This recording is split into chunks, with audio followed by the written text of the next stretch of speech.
نحمدہ ونصلی ونسلم علی رسولہ الکریم اما بعد فاعوذ باللہ من الشیطان الرجیم بسم اللہ الرحمن الرحیم قال النبی صلی اللہ تعالی علیہ وسلم انما الاعمال بالنیات صدق رسول اللہ صلی اللہ تعالی علیہ وسلم الصلاۃ والسلام علیک یا رسول اللہ الصلاۃ والسلام علیک یا حبیب اللہ الصلاۃ والسلام علیک یا نبی اللہ الصلاۃ والسلام علیک یا نور اللہ وعلی آلک واصحابک یا حبیب اللہ صلی اللہ تعالی علیہ وسلم۔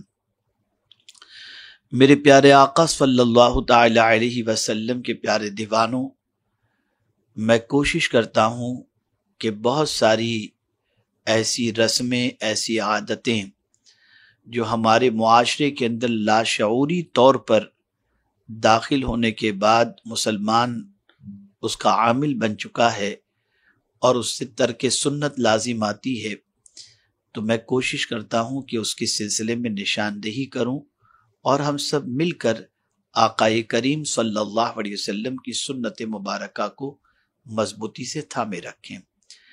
ماہ رمضان المبارک آغاز اس کا ہو رہا ہے۔ سب سے پہلے میں آپ کو بتاؤں کہ نیت، اس کو ذہن میں رکھیں۔ آقا کریم صلی اللہ علیہ وسلم نے ارشاد فرمایا، عمل کا دار و مدار نیت پر ہے۔ ہم روزے کے لیے بھوکے پیاسے اور عمل زوجیت سے صبح صادق سے لے کر غروب آفتاب تک بچتے تو ہیں، لیکن ہمارا یہ بچنا کس لیے ہوتا ہے، اس کے سلسلے میں بھی ہمیں ذہن میں رکھنا چاہیے۔ اسی لیے فرمایا گیا کہ نیت دل کے عزم و مصمم ارادے کا نام ہے، یعنی عمل کرتے وقت انسان یہ ارادہ کرے کہ میں یہ کام اپنے خالق و مالک کی رضا کے لیے کر رہا ہوں۔ میرے پیارے آقا صلی اللہ تعالی علیہ وسلم کے پیارے دیوانوں، اور روزہ اس کے لیے نیت یہی ہونی چاہیے کہ اللہ کی رضا کے لیے کھانے پینے اور عمل زوجیت سے صبح صادق سے لے کر غروب آفتاب تک میں رک رہا ہوں اور بچ رہا ہوں صرف اللہ اور اللہ عز و جل کی رضا کی خاطر۔ یہ نیت اگر ہم نے کی اور اس نیت کے ساتھ ہم نے روزے کا آغاز کیا تو انشاءاللہ العظیم اس کی برکتیں ہم محسوس کریں گے۔ اب آئیے اسی کے ساتھ ساتھ روزے کی نیت اور پھر اس کے ساتھ سحری کے حوالے سے، ہمارے ہاں یہ معاشرے کے اندر ایسا ہے کہ رات بھر کھاتے پیتے رہتے ہیں۔ آقا کریم صلی اللہ علیہ وسلم نے سحری کے حوالے سے کتنی فضیلت بیان فرمائی، اگر آپ سنیں گے تو آپ کی عقل دنگ رہ جائے گی، اور انشاءاللہ العظیم کبھی سحری ترک کرنے کی آپ کوشش نہیں کریں گے۔ میرے پیارے آقا صلی اللہ تعالی علیہ وسلم کے پیارے دیوانوں، رسول گرامی وقار صلی اللہ تعالی علیہ وسلم خود سحری تناول فرماتے، اور اس کے سلسلے میں آقا کریم صلی اللہ علیہ وسلم یہ ارشاد فرماتے کہ یہ بابرکت کھانا سحری کا کھانا ہے۔ حضرت انس رضی اللہ تعالیٰ عنہ سے مروی ہے کہ رسول اعظم صلی اللہ علیہ وسلم نے مجھے سحری کے وقت کھانے کے لیے کچھ لاؤ ایسا ارشاد فرمایا۔ میں نے حضور صلی اللہ علیہ وسلم کی خدمت اقدس میں کھجور اور پانی پیش کیا۔ حضور صلی اللہ علیہ وسلم نے فرمایا، دیکھو کوئی اور ہے جو میرے ساتھ کھانے میں شریک ہو۔ سبحان اللہ۔ یہاں سے ایک بات یہ سمجھ میں آئی کہ آقا کریم صلی اللہ علیہ وسلم تنہا کھانے کی بجائے سحری میں بھی مل کر کے کھانے کو پسند فرماتے تھے۔ میرے پیارے آقا صلی اللہ تعالی علیہ وسلم کے پیارے دیوانوں، حضرت زید بن ثابت رضی اللہ تعالیٰ عنہ کو رسول اعظم صلی اللہ علیہ وسلم نے بلایا، تو حضرت زید بن ثابت رضی اللہ تعالیٰ عنہ نے عرض کیا، یا رسول اللہ صلی اللہ تعالی علیہ وسلم، میں نے ستو تناول کی ہیں، یعنی سرکار صلی اللہ علیہ وسلم نے ان کو سحری کے لیے بلایا تو انہوں نے عرض کیا کہ سرکار میں نے ستو تناول کیے ہیں اور روزے کی نیت کر چکا ہوں۔ تو حضور صلی اللہ علیہ وسلم نے فرمایا ہم نے بھی تو روزہ رکھنا ہے، تو وہ بھی حضور صلی اللہ علیہ وسلم کے ساتھ سحری میں شریک ہوئے۔ حضرت زید بن ثابت رضی اللہ تعالی عنہ ہی سے ہے کہ حضور صلی اللہ علیہ وسلم کے ساتھ ہم سحری کیا کرتے تھے۔ یہاں سے یہ بات سمجھ میں آئی کہ سحری مل جل کر کے کرنا آقا کریم صلی اللہ علیہ وسلم کی سنت مبارکہ ہے۔ ام المؤمنین حضرت سیدہ عائشہ صدیقہ رضی اللہ تعالی عنہ سے مروی ہے کہ جب سحری ہوتی تو رسول اعظم صلی اللہ علیہ وسلم مجھے فرمایا کرتے ہمارے لیے صبح کا بابرکت کھانا لاؤ۔ آپ دیکھیے آقا کریم صلی اللہ علیہ وسلم سحری کے کھانے کو بابرکت کھانا فرما رہے ہیں، سبحان اللہ۔ ایک صحابی سے مروی ہے کہ حضور صلی اللہ علیہ وسلم کی خدمت میں وہ سحری کے وقت گئے۔ جب حضور صلی اللہ علیہ وسلم کے حجرے میں داخل ہوئے تو حضور صلی اللہ علیہ وسلم سحری فرما رہے تھے۔ آقا کریم صلی اللہ علیہ وسلم نے فرمایا سحری سراپا بابرکت ہے، اللہ تعالیٰ نے خصوصاً یہ تمہیں عطا فرمائی ہے، اسے ترک نہ کیا کرو، سحری کو ترک نہ کیا کرو۔ حضور صلی اللہ علیہ وسلم کا یہ ارشاد گرامی ہے۔ میرے پیارے آقا صلی اللہ تعالی علیہ وسلم کے پیارے دیوانوں، اسی طرح سے مسند احمد کی حدیث ہے کہ حضرت ابن ساریہ رضی اللہ تعالیٰ عنہ سے مروی ہے کہ مجھے حضور صلی اللہ علیہ وسلم نے رمضان کی سحری میں شرکت کی دعوت دیتے ہوئے فرمایا آؤ بابرکت کھانے میں شریک ہو جاؤ۔ پھر وہی آقا کریم صلی اللہ علیہ وسلم کا ارشاد آپ نے سماعت فرمایا کہ سرکار صلی اللہ علیہ وسلم سحری کے کھانے کو بابرکت اور ساتھ میں کسی کو لے کر سحری تناول فرماتے۔ میرے پیارے آقا صلی اللہ تعالی علیہ وسلم کے پیارے دیوانوں، حضور صلی اللہ علیہ وسلم سحری میں کیا تناول فرماتے؟ تو آقا کریم صلی اللہ تعالی علیہ وسلم افطاری کی طرح سحری بھی کھجور ہی سے فرماتے، اور وہ بھی زیادہ نہیں ہوا کرتی تھی بلکہ اکثر فقط 2 کھجوریں اور پانی ہوتا۔ ام المؤمنین حضرت عائشہ صدیقہ رضی اللہ تعالی عنہ کا بیان ہے کہ حضور صلی اللہ علیہ وسلم کی خدمت اقدس کے اندر جو سحری پیش کی جاتی وہ اکثر 2 کھجوروں کی ہوا کرتی۔ حضرت انس رضی اللہ تعالیٰ عنہ سے کہ مجھے حضور صلی اللہ علیہ وسلم نے فرمایا میں روزہ رکھنا چاہتا ہوں، سحری کا بندوبست کرو، تو میں نے کھجور اور ایک برتن میں پانی لا کر کے پیش کیا۔ میرے پیارے آقا صلی اللہ علیہ وسلم کے پیارے دیوانوں، اسی کے ساتھ ساتھ حضور صلی اللہ علیہ وسلم نے یہ بھی ارشاد فرمایا مومن کی بہترین سحری کھجور ہے۔ میرے پیارے آقا صلی اللہ علیہ وسلم کے پیارے دیوانوں، ایک اور مقام پر رسول اعظم صلی اللہ علیہ وسلم نے فرمایا بہترین سحری کھجور ہے۔ یہاں قطعی طور پر یہ نہ سمجھا جائے کہ صرف کھجور ہی سے سحری کرنا چاہیے۔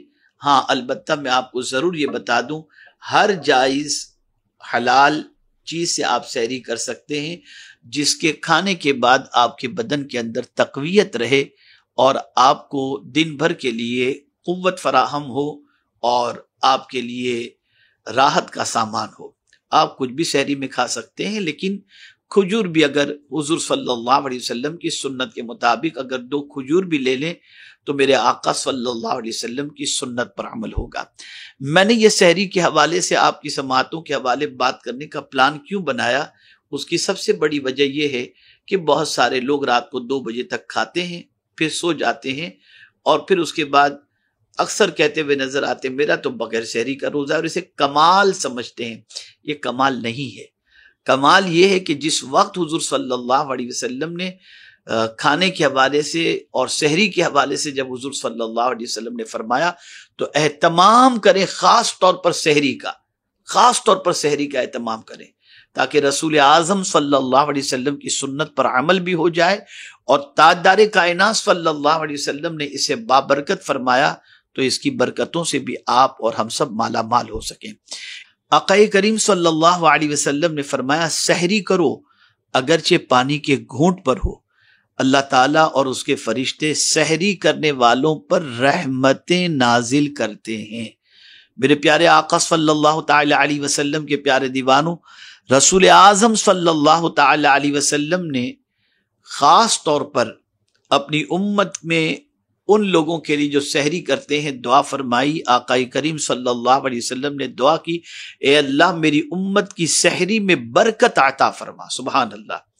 اور اسی کے ساتھ ساتھ آقا کریم صلی اللہ تعالی علیہ وسلم ارشاد فرماتے ہیں، اللہ اکبر، کہ ہمارے روزے اور اہل کتاب کے روزے کے درمیان سحری تناول کرنے کا فرق ہے کہ اہل کتاب سحری نہیں کرتے اور ہم سحری کرتے ہیں. سرکار صلی اللہ علیہ وسلم ہمیشہ یہی چاہتے کہ ہم کسی اور قوم کی مشابہت اختیار نہ کریں، تو اگر ہم سحری کریں گے تو اہل کتاب کی مشابہت نہیں ہوگی، بلکہ مصطفیٰ جان رحمت صلی اللہ علیہ وسلم کی سنت پر عمل ہوگا اور رسول اعظم صلی اللہ تعالی علیہ وسلم اس سے راضی ہوں گے. اور اسی کے ساتھ ساتھ اگر یہ بات میں عرض کروں گا تو آپ کا ایمان تازہ ہو جائے گا.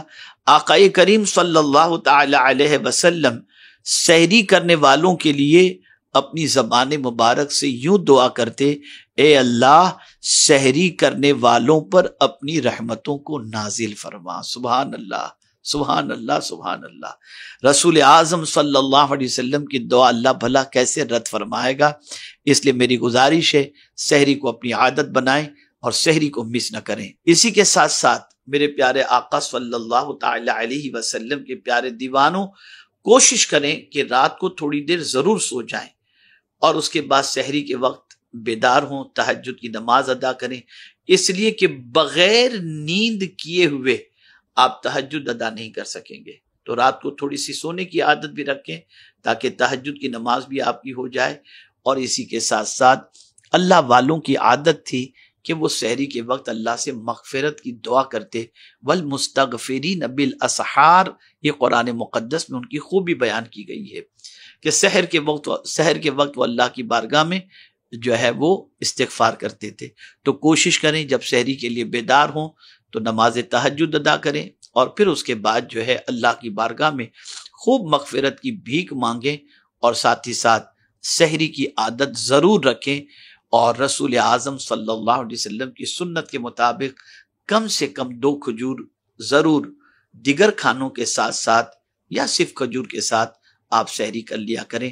اللہ مجھے آپ کو سب کو آقا کریم رؤوف الرحیم علیہ التحیۃ والتسلیم کی سنت پر عمل کرنے کی توفیق نصیب فرمائے.